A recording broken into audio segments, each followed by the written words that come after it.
Le président malien de la transition, le colonel Assimi Goïta a reçu, jeudi, en audience, le président du panel indépendant de haut niveau sur la sécurité et le développement au Sahel, Mahamadou Issoufou, ancien président de la République du Niger, a indiqué la présidence malienne. Les échanges avec le président de la transition, le colonel Assimi Goïta ont porté essentiellement sur les défis sécuritaires, institutionnels, climatiques, démographiques, du développement économique et social au Sahel. À la tête d'une forte délégation venue discuter de la sécurité et du développement dans le Sahel, Mahamadou Issoufou a déclaré, à sa sortie d'audience: « Je viens d'être reçu par le président de la transition. Notre entretien a porté essentiellement sur les défis que connaît notre région, le Sahel. » L'ancien président nigérien souligne que nous avons noté ensemble que tous ces défis sont entrelacés, affirmant que la mission d'évaluation qui lui a été confiée par le secrétaire général des Nations Unies, en rapport avec l'Union africaine,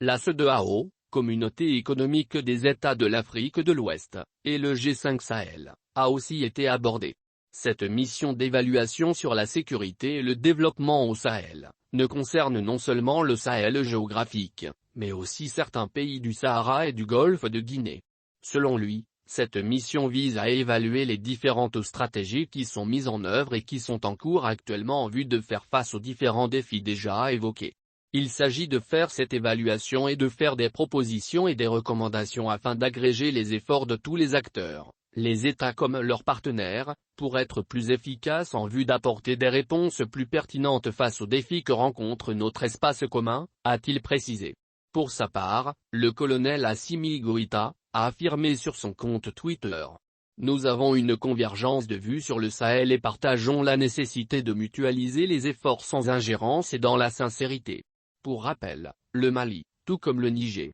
le Burkina Faso et le Tchad, ont basculé dans l'insécurité au cours de la dernière décennie, nécessitant le déploiement de forces internationales et régionales, sans réelle progression jusqu'à présent, au vu des attaques terroristes et des conflits communautaires qui secouent la région.